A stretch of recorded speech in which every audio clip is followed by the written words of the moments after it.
জিওলব্বি ইটটার, জিওলব্বি ইটটার, জিওলব্বি ইটটার, hashtag জিওলব্বি ইটটার।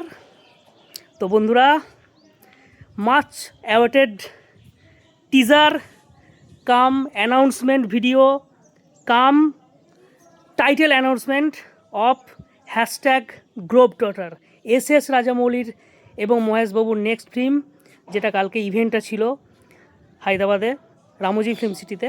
তো কালকে সেটা রিলিজ করেছে। তো কেমন হলো বন্ধুরা সেটাই জানাবো এবং ব্রেকডাউনও করব যে মোটামুটি স্টোরিটা কীরকম হতে পারে। তো এক কথায় আউটস্ট্যান্ডিং হয়েছে অ্যানাউন্সমেন্ট ভিডিওটা। দেখুন, পুরোটাই এআই দিয়ে করা হয়েছে, বাট এআই দিয়ে করা হলেও লাস্টের দিকে যে এন্ট্রিটা ছিল মহেশবাবুর, সেটা একদম মানে আউটস্ট্যান্ডিং লেভেলের ছিল, আউটস্ট্যান্ডিং। তো অ্যানাউন্সমেন্ট ভিডিওটা দেখে যেটা বোঝা যাচ্ছে সেটা হচ্ছে ওরা আর কি এটাকে নিজেকেই কালকেই এক্সপ্লোর করেছে যে hashtag time trotter, hashtag globe trotter, hashtag time trotter. আর টাইটেল যেটা মুভির সেটা হচ্ছে বারাণসী। তো আজ থেকে আমরা SSMB29কে বলবো বারাণসী। মুভিটার নাম হতে চলেছে বারাণসী।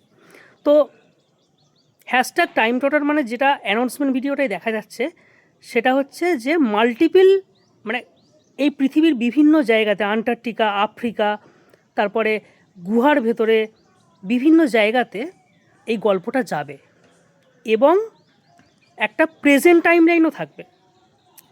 মানে যেটা বোঝা যাচ্ছে সেটা হচ্ছে যে মেন ভিলেন তো এখানে হচ্ছে পৃথ্বীরাজ সুকুমারন।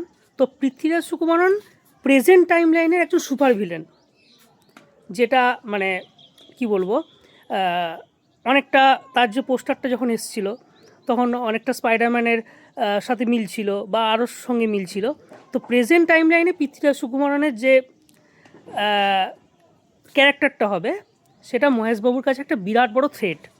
সো সেই থ্রেটটা মাল্টিপল টাইম লাইনেও থাকবে। বোঝাই যাচ্ছে যে মাইথোলজিক্যাল রেফারেন্স তো থাকবেই, তার কারণ একটা জায়গায় দেখা যাচ্ছে গুহার মধ্যে ছিন্নমস্তা কালী রয়েছে, তারপরে হনুমান রয়েছে লঙ্কায়, লঙ্কাকাণ্ড। তো বিভিন্ন জায়গায়, বিভিন্ন গ্লোবের, বিভিন্ন পৃথিবীর বিভিন্ন লোকেশনে এই গল্পটা এগোবে এবং প্রেজেন্ট টাইম লাইনের সঙ্গেও তার একটা কানেকশন থাকবে, স্ট্রং কানেকশন থাকবে মাইথোলজিক্যাল। আর মহেশবাবুর ক্যারেক্টারটাও লাস্টে যেটা রিভিল হয়েছে সেটা মহেশবাবুর ক্যারেক্টারটার নাম হচ্ছে রুদ্র।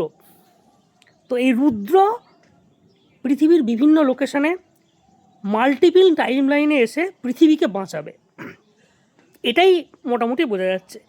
এবারে স্টোরির মধ্যে বিভিন্ন কানেকশন থাকবে, মাইথোলজিক্যাল রেফারেন্স থাকবে, সব কিছুই থাকবে।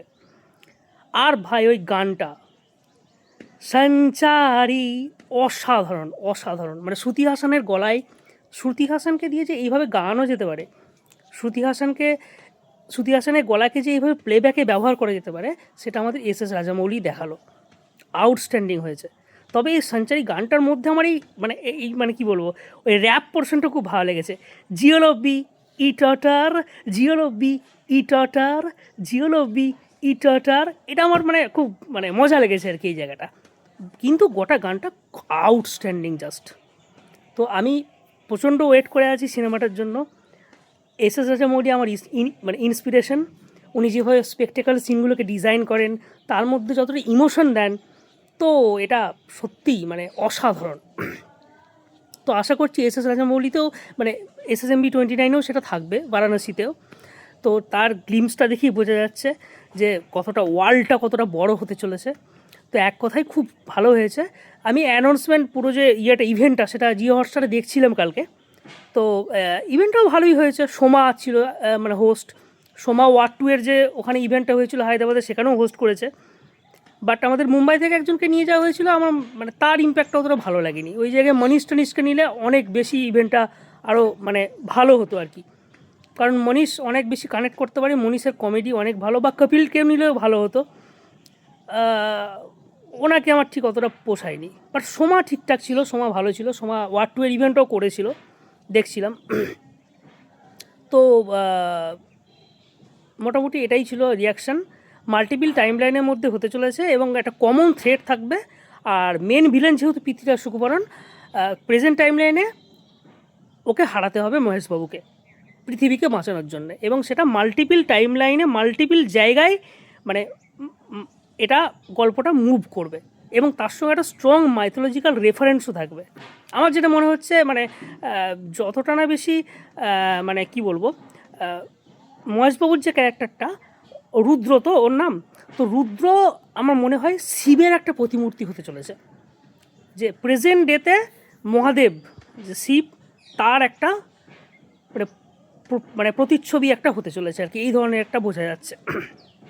কারণ শিব ষাঁড়ের পিঠে চলে আসতো, তো এখানে দেখা যাচ্ছে ষাঁড়ের পিঠে চড়েই মহেশবাবুর এন্ট্রি হচ্ছে, সঙ্গে হাতে ত্রিশূল। তো এটা যথেষ্ট ইমপ্রেসিভ ছিল।